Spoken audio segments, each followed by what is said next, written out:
Olá pessoal, sejam muito bem-vindos então a esse módulo 2, as funções arquivísticas.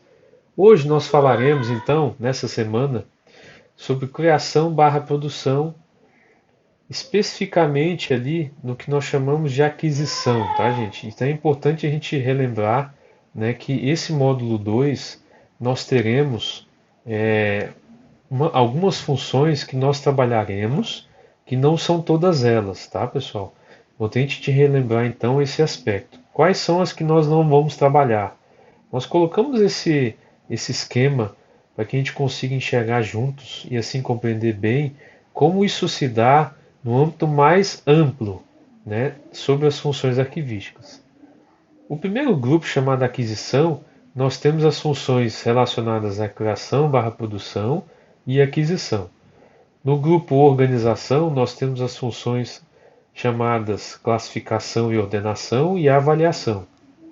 No grupo 3, armazenamento, que aí tem as funções preservação, conservação e restauração.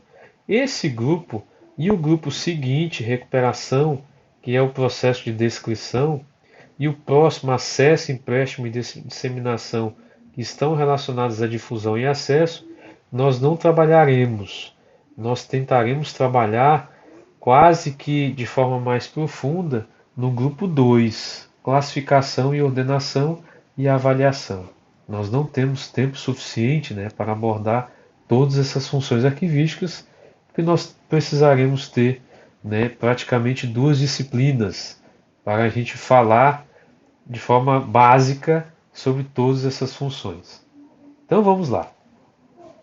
Na parte de criação barra produção, ela talvez seja o principal aspecto que nós precisamos compreender para que quando a gente for falar de organização de documentos de arquivo, a gente compreenda primeiramente como o documento é produzido e o que nós precisamos desenvolver enquanto ações para controlar a forma documental e o conteúdo ao qual estará sendo desenvolvido e elaborado para aquele documento.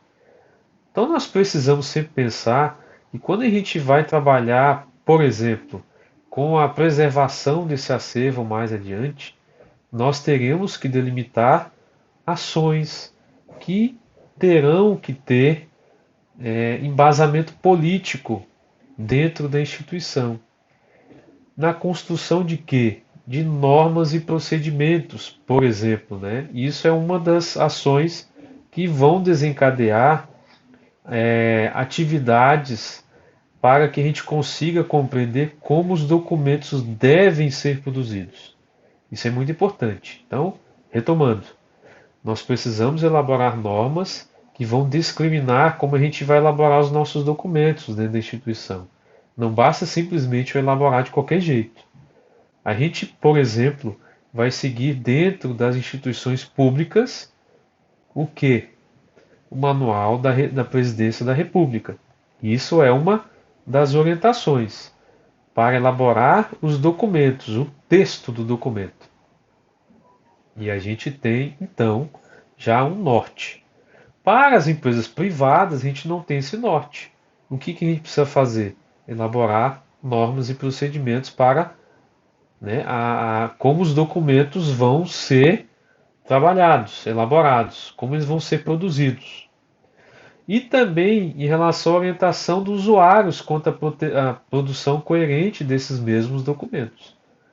Então não basta simplesmente a gente elaborar um documento de qualquer jeito e para mais adiante o fulano de tal, que é um colega nosso de trabalho, de outro setor, elaborar o mesmo documento de formas totalmente distintas.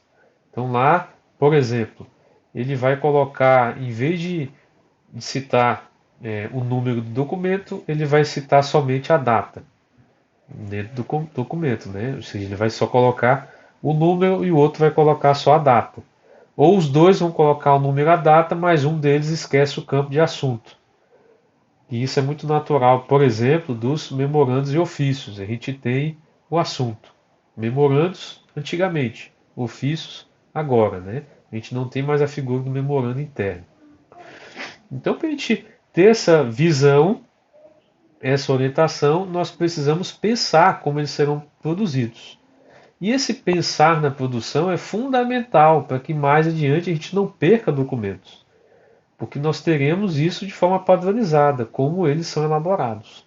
E é fundamental, não só para isso, como também para o processo de organização dos documentos, que devem ser desencadeados com base nessas informações que estão registradas, né? Ou seja, como os documentos foram elaborados.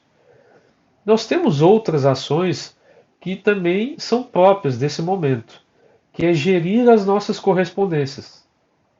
A gente vai fazer uso de sistemas de informação, por exemplo, para que a gente consiga gerenciar a expedição e o recebimento. Na criação barra produção de documentos, nós teremos que necessariamente tê-los. Se não tivermos, em alguns casos, né, empresas privadas muito pequenas, instituições que ainda não têm a parte tecnológica desenvolvida, nós utilizaremos outros recursos. Né? Podemos fazer uma anotação no Word, no Excel, né? Fazer uma tabela, né? Controlando, por exemplo, o fluxo desses documentos dentro da microempresa e assim sucessivamente. Nós poderíamos utilizar outros programas que não sejam necessariamente esse sistema de informação que nós estamos citando.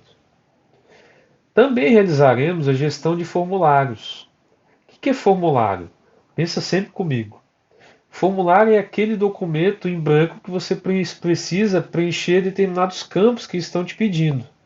É a mesma coisa, por exemplo, a gente vai fazer uma compra lá no Mercado Livre ou na Magazine Luiza, online. A gente vai preencher campos, que também são chamados de metadados, que são esses formulários que nós preenchemos, até aqueles que nós recebemos, por exemplo, pelo Google Drive, né? Aqueles formulários que nós preenchemos para nos inscrevermos em determinado curso, aquilo ali é um formulário. Ele tem uma carinha específica, que nós chamamos de forma documental. Aquela forma documental, como ele se apresenta, tem uma cara específica. E assim a gente tem que compreender quais são os documentos próprios para determinada carinha. Ou melhor, quais os elementos próprios para cada carinha. O memorando tem uma carinha, uma forma de se apresentar. Ele tem lá no topo, por exemplo, no caso dos memorandos de instituições públicas, a gente tem o brasão da República, depois tem o número do memorando, tem a data, tem o assunto, tem o destinatário, tem o corpo do texto, tem uma assinatura. Isso são os elementos que ficam dentro daquele documento, que nós chamamos de forma, né? A forma como ele está se apresentando. Essa forma também é compreendida dentro do campo da arquivologia como sendo espécie documental. Já vai anotando aí no teu caderninho. Espécie documental é a forma como o documento se apresenta. Então, quando ele está se apresentando naquela forma, a gente tem determinados elementos que necessariamente terão que estar dentro daquela forma. A ata tem uma forma documental diferente. O memorando tem uma forma documental diferente. O processo tem uma capa e que assim então ele tem uma forma diferente de se apresentar. Uma certidão tem uma forma diferente de se apresentar. Apesar de que, obviamente, as informações ali registradas sejam diferentes para cada documento que a gente for gerar dentro da nossa organização. Então a gente precisa padronizar. Esses formulários são essenciais para que a gente tenha eles padronizados, e aí, quando a gente tiver que utilizar, elaborar um determinado documento, nós vamos estar munidos daquela forma documental para elaborar determinado documento. Claro que isso é uma coisa que vai depender da organização de cada instituição, principalmente as instituições privadas, que têm uma característica peculiar em relação às instituições públicas. Elas podem determinar, da forma como elas quiserem, como elas elaborarão os seus documentos. Óbvio que em algum momento terão que atender algumas demandas de cunho legal, né, fiscal, administrativo. Isso são questões que têm vínculo com as instituições públicas.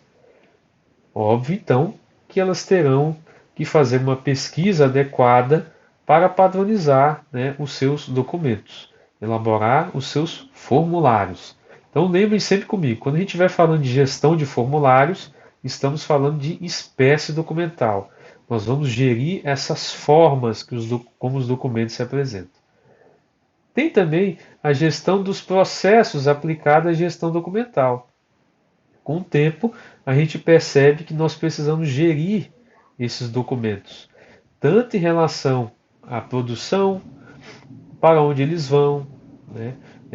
Quais os documentos que são gerados nesse ciclo de vida do documento, trocando em miúdos. Da atividade inicial que foi desencadeada, ela foi para outra atividade, teve relacionamento com outra unidade organizacional e assim sucessivamente, nós vamos gerar documentos no meio desse processo. Então, por isso que a gente precisa gerir todo esse processo que nós chamamos de gestão documental dentro da instituição. Isso é momento específico quando a gente está refletindo sobre a criação barra produção dos nossos documentos. Muito bem. Agora nós falamos rapidamente sobre essa questão de produção do documento. Falamos então sobre a necessidade de nós criarmos normas e procedimentos, necessidade de nós gerirmos os nossos formulários, gerirmos os processos, gerirmos os documentos em si, né, a parte inteira, e gerirmos as nossas correspondências. Agora nós vamos tentar entender um pouco sobre aquisição, que é uma função que parece-nos, a priori, que nós estamos adquirindo os documentos por meio de compra. A gente não adquire documento de arquivo comprando. Então nós vamos fazer uma distinção em relação a isso. O que é aquisição? A aquisição, segundo Santos, é compreendida como a entrada dos documentos no arquivo corrente, intermediário e permanente, tanto resultantes das atividades organizacionais, quanto do processo de transferência e recolhimento. Então vamos pensar assim, ó. Toda vez que eu estou adquirindo um documento, unidade organizacional, porque esse documento veio de outra área, nós estamos chamando de aquisição. Estou adquirindo. Essa passagem, se ela se decorreu do arquivo corrente na primeira idade para o arquivo intermediário na segunda idade, se chama transferência. Eu estou adquirindo por meio da transferência. Quando eu estou esse acervo está entrando para mim no âmbito de um arquivo permanente na terceira idade, nós chamamos de recolhimento. Então, vamos só relembrar cada uma. Transferência, passagem dos documentos de arquivo corrente para o arquivo intermediário. Quando há essa passagem física, ou melhor, analógica e digital, nós temos então esse termo chamado de transferência.